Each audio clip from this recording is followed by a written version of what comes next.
Perkenalkan, nama saya Rohana Manulang dari Prodi Akuntansi dan NIM 2902150119. Saya akan mempresentasikan mata kuliah Auditing 2 dengan dosen pengampu Ibu Maritan Berdiana Sinulut. Saya dari Universitas Pancasakti, Bekasi. Yang pertama, saya akan mempresentasikan mengenai audit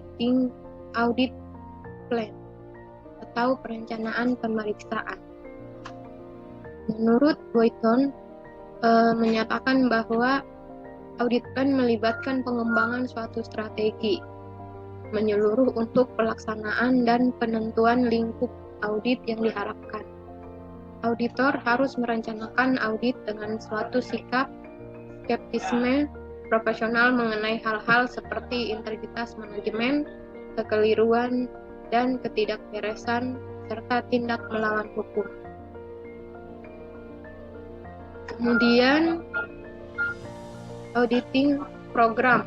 Setelah auditing plan, menyusun audit program yang merupakan kumpulan dari produser audit yang akan dijalankan, dibuat secara tertulis. Audit program membantu auditor dalam memberikan perintah kepada asisten mengenai pekerjaan yang harus dilakukan.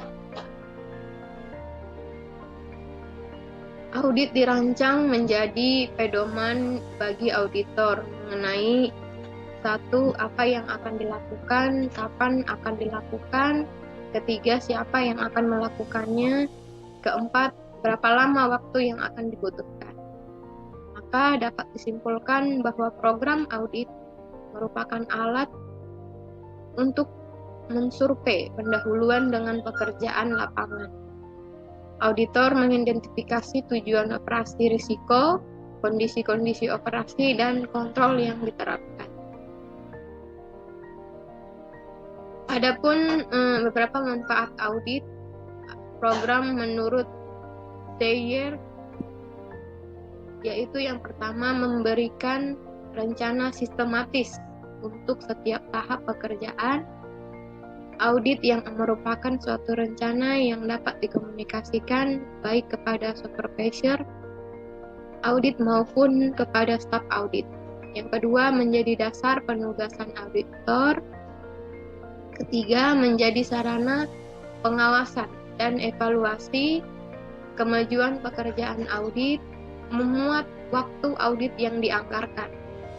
Yang keempat, memungkinkan supervisor audit dan manajer membandingkan apa yang akan direncanakan, apa yang akan dikerjakan dengan apa yang direncanakan.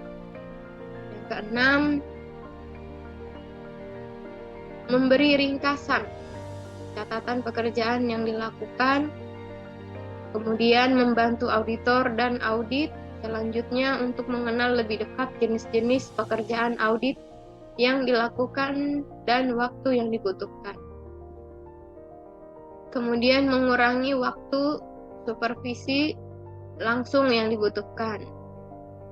Terakhir, menjadi titik awal bagi penilaian fungsi audit internal untuk mengevaluasi upaya audit yang telah dilakukan.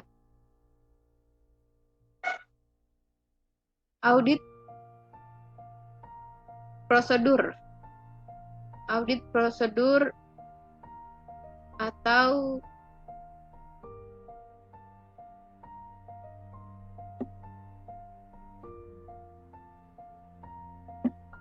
yang dilakukan untuk bahan-bahan bukti atau audit evidence yang cukup untuk mendukung pendapat auditor atas kewajaran laporan keuangan. Auditor yang profesional memiliki latar belakang yang memungkinkan pembedaan antara tujuan audit yang harus dicapai, mengevaluasi suatu masalah, dan mana yang tidak relevan dan tidak penting dalam pencapaian tujuan. Program audit harus dirancang untuk menjadi pedoman auditor mengenai prosedur audit.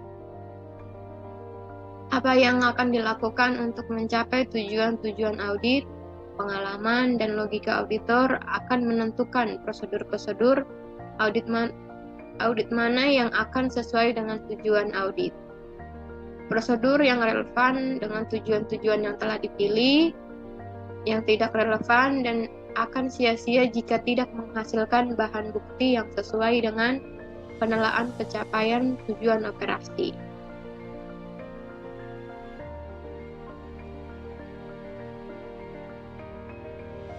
Sepuluh jenis prosedur audit yang dirumuskan oleh Boyton yaitu yang pertama prosedur analitis, kedua infeksi, ketiga konfirmasi, keempat permintaan keterangan, perhitungan, yang keenam penelusuran, yang ketujuh pemeriksaan bukti pendukung atau coaching, ke-8 pengamatan atau observing, 9 pelaksanaan ulang reforming, yang ke-10 teknik audit yang berbantu komputer atau computer assistant audit techniques. Audit plan, audit program, dan audit prosedur atas persediaan salah satu komponen yang pada harta atau aktiva yang perlu mendapatkan perhatian dari para auditor yang akan melaksanakan audit plan, audit program, dan audit prosedur. Persediaan yang dinilai yang cenderung besar atau material, ada beberapa faktor yang mempengaruhi kerumitan audit persediaan, yaitu persediaan umumnya merupakan komponen utama dalam posisi keuangan yang memiliki nilai yang material. Kemudian persediaan dapat tersebar di beberapa lokasi yang menyulitkan. Selanjutnya mengendalikan fisik dan perhitungannya. Persediaan umum memiliki jenis yang sangat beragam dan kuantitas yang banyak. Persediaan dapat mencakup bahan baku, bahan penolong, barang dalam proses, dan barang jadi. Penilaian persediaan memiliki tingkat kesulitan yang tinggi karena faktor umur persediaan, alokasi biaya fabrikasi. Yang terakhir adanya kewajiban menerapkan metode penilaian persediaan secara konsisten. Audit evidence merupakan keseluruhan informasi yang akan dipakai oleh auditor untuk membuktikan kesesuaian dari data yang telah dilaporkan dengan bukti realnya. Jenis bukti audit yaitu pengujian fisik. Pengujian fisik adalah sebuah bukti yang didapatnya melalui tahapan pemeriksaan fisik, perhitungannya auditor pada harta perusahaan seperti surat berharga, stok barang, hingga uang dalam bentuk tunai. Kemudian konfirmasi, bukti ini akan diperoleh auditor ketika sudah melakukan konfirmasi dari pihak ketiga yang menjawab semua permintaan pemenuhan informasi. Biasanya auditor akan meminta konfirmasi dalam bentuk tertulis. Dilakukan review oleh supervisor audit. Selanjutnya dokumentasi.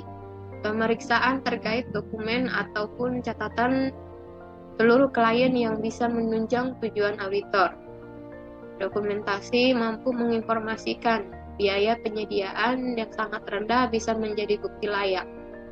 Prosedur analitis digunakan dengan melakukan perbandingan serta hubungan guna menilai saldo akun serta data pendukung yang tidak wajar. Contohnya total gaji karyawan dengan jumlah total tenaga kerjanya, apakah melakukan pembayaran setara semestinya. Kemudian wawancara bersama klien. Langkah ini digunakan mendapatkan informasi secara lisan dan tertulis. Sebab respon klien atas pertanyaan yang diajukan dapat dijadikan sebagai bukti pemeriksaan dan penyelidikan yang dianggap dapat dipercaya. Perhitungan ulang. Setelah mendapatkan data yang memuat informasi, maka auditor akan menguji akurasi dari perhitungan klien. Observasi yaitu auditor turun langsung mengunjungi pabrik untuk melihatnya secara langsung pekerjaan yang dilakukan. Piutang usaha atau dagang.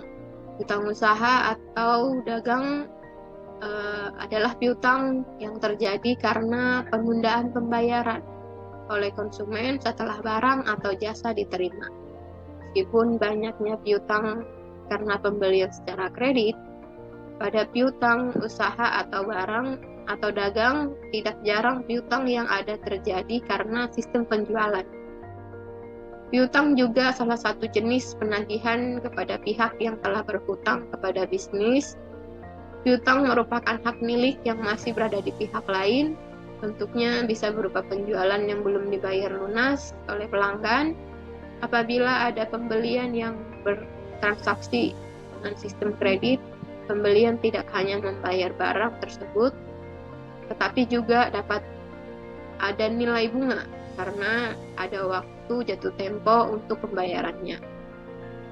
Piutang juga bisa menjadi salah satu sumber keuntungan karena termasuk dalam aktiva atau aset lancar, dapat juga menjadi modal pinjaman. Jenis-jenis piutang. Piutang berdasarkan jangka waktu, piutang lancar atau jangka pendek. Piutang lancar adalah piutang yang akan jatuh tempo dalam jangka waktu satu periode akuntansi atau kurang, yang terhitung sejak tanggal neraca yang bersangkutan. Periode akuntansi sendiri biasanya mengikuti kalender tahunan dari 1 Januari hingga 31 Desember. Piutang jangka panjang, piutang yang periode jatuh temponya melebihi satu periode akuntansi, yang terhitung sejak tanggal neraca yang bersangkutan. Piutang berdasarkan penyebab terjadinya transaksi, piutang non-dagang atau piutang di luar usaha. Piutang non-dagang merupakan piutang yang tidak berasal dari bidang usaha utama. Contohnya uang muka kepada pemegang saham, piutang dividen atau bunga. Piutang dagang atau piutang usaha, definisi adalah tagihan dengan pihak yang lain sebagai akibat dari bidang usaha utama, serta penjualan barang secara kredit. Piutang dagang diperkirakan akan tertagih periode pendek sekitar 30-60 hari. Contohnya itu penjualan barang dengan kredit, penjualan kredit jasa utama perusahaan. Piutang berdasarkan ada tidaknya dokumen tertulis, yaitu piutang wesel atau wesel tagih. Piutang wesel adalah tagihan perusahaan terhadap pihak lain dinyatakan dalam bentuk wesel atau surat perintah yang telah diatur dalam perundang-undangan atau dalam bentuk piutang formal. Piutang non-wesel merupakan piutang yang timbul tanpa adanya wesel atau surat perintah resmi. Sebagai contoh, PT Duta sudah mengerjakan jenis software custom ERP sesuai dengan pesanan PT EK Gading dengan perjanjian pembayaran sebesar 70 juta. Tetapi pihak PT EK baru membayar sebagian total harga, yaitu 20 juta. Sisanya akan dilunasi 2 bulan lagi.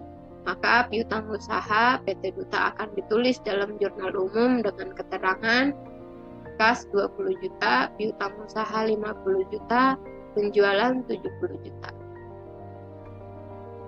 Piutang non-usaha atau dagang adalah jumlah terhutang kepada suatu bisnis yang tidak terkait dengan operasi utama bisnis, melibatkan penjualan barang atau jasa. Piutang usaha sering disebut biasanya berasal dari pelanggan yang membeli barang atau jasa secara kredit, sedangkan piutang non-usaha berasal dari sumber lain. Piutang non-usaha adalah uang muka kepada karyawan. Ini adalah jumlah yang dipinjamkan kepada karyawan untuk biaya perjalanan atau tujuan lain yang akan dibayar kembali oleh karyawan kepada perusahaan. Pengembalian pajak penghasilan: jika suatu perusahaan membayar pajak penghasilan lebih besar dari jumlah utangnya, maka perusahaan tersebut mungkin mempunyai piutang kepada pemerintah atas kelebihan pembayaran pajak tersebut. Pinjaman ke perusahaan lain: jika bisnis telah meminjamkan uang ke perusahaan lain, pinjaman tersebut akan menjadi piutang non-usaha. Deposito dengan pemasok atau utilitas: terkadang sebuah bisnis dapat memberikan deposit kepada pemasok atau perusahaan utilitas sebagai jaminan, yang merupakan piutang usaha. Piutang non-usaha yaitu piutang dividen atau bunga. Jika suatu bisnis memiliki investasi yang menghasilkan dividen atau bunga, jumlah dividen atau bunga terhutang pada bisnis tersebut juga bisa dianggap sebagai piutang non-usaha sampai diterima. Ciri-ciri piutang: memiliki tanggal jatuh tempo. Piutang bisa diketahui sesuai dengan durasi pinjaman. Pengukuran durasi pinjaman terbagi menjadi dua aturan untuk pelunasannya, yakni harian maupun bulanan. Pembebanan bunga: ciri berikutnya yaitu adalah adanya pembebanan bunga. Piutang akan diikuti oleh bunga yang harus ditanggung oleh debitur. Selain itu, bunga juga dinilai sebagai bentuk keuntungan yang diberikan atas kesabaran kreditur saat menunggu pelunasan pembayaran. Besarnya suku bunga tergantung dari kebijakan masing-masing kreditur.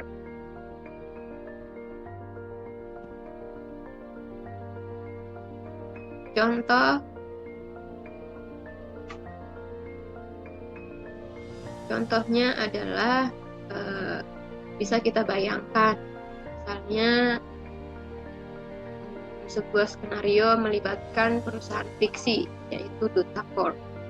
Uang muka untuk karyawan: Duta Corp memberikan uang muka sebesar $5.000 kepada seorang karyawan untuk perjalanan bisnis ke luar negeri.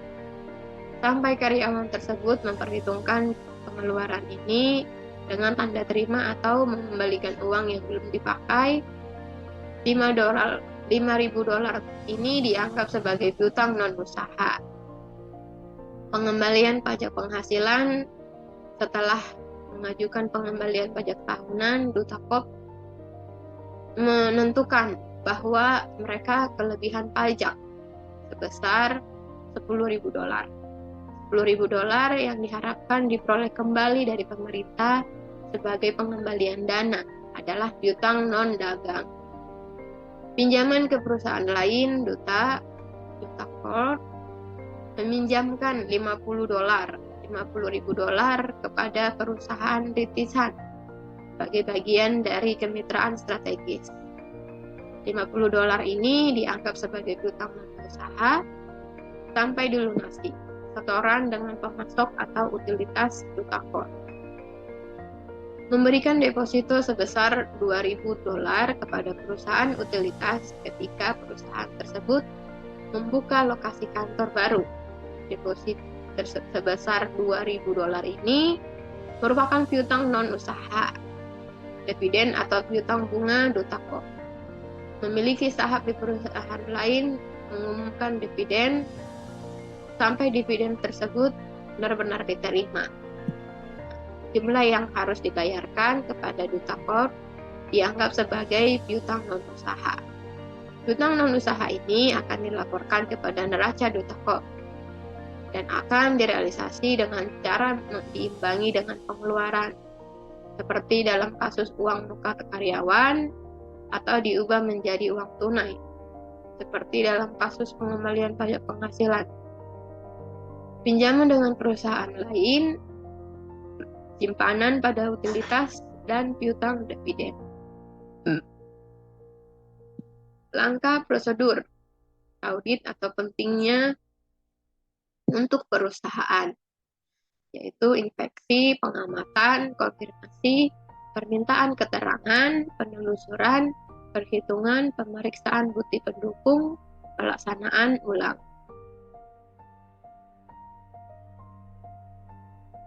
Asersi kelengkapan.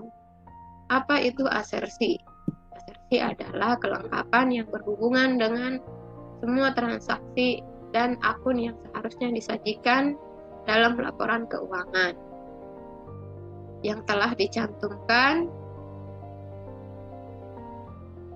di dalamnya. Sebagai contoh, manajemen membuat asersi bahwa seluruh pembelian barang, jasa dicantumkan dalam laporan keuangan. Yang dimaksud dengan asersi audit, sebutkan dan jelaskan asersi dalam audit tersebut. Bisa kita lihat di sini, asersi itu pernyataan yang dibuat oleh suatu pihak yang implisit, yang dimaksudkan digunakan oleh pihak lain atau pihak ketiga. Untuk laporan keuangan historis, asersi merupakan pernyataan manajemen bahwa laporan keuangan sesuai dengan prinsip akuntansi berterima umum atau PABU.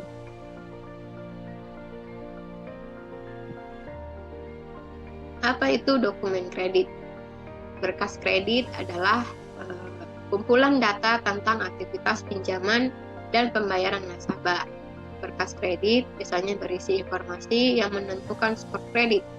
Berkas kredit diperlukan seseorang ingin mengajukan kredit otomotif, hipotek, atau jenis pinjaman lainnya. Yang perlu dilampirkan dalam permohonan kredit yaitu mengajukan melalui perusahaan pembiayaan, perlu melampirkan KTP, NPWP, slip gaji, dan rekening koran. Dokumen yang digunakan untuk melaksanakan sistem penjualan kredit dengan kartu kredit perusahaan adalah yang pertama, faktur penjualan kartu kredit. Ini bisa kita lihat contohnya, faktur penjualan kartu kredit. Catatan akuntansi yang dapat digunakan, yang pertama jurnal penjualan, kartu piutang, kartu gudang.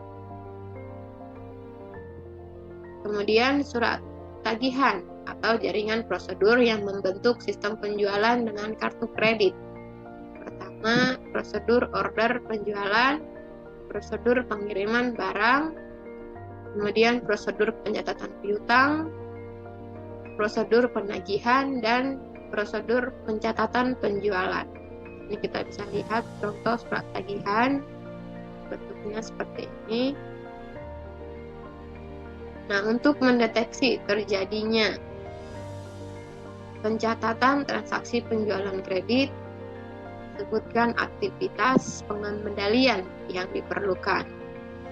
Nah, setiap pencatatan harus dilandasi dengan dokumen sumber faktur, penjualan, dan dokumen pendukung yang lengkap, agar pencatatan tidak dilakukan secara fiktif.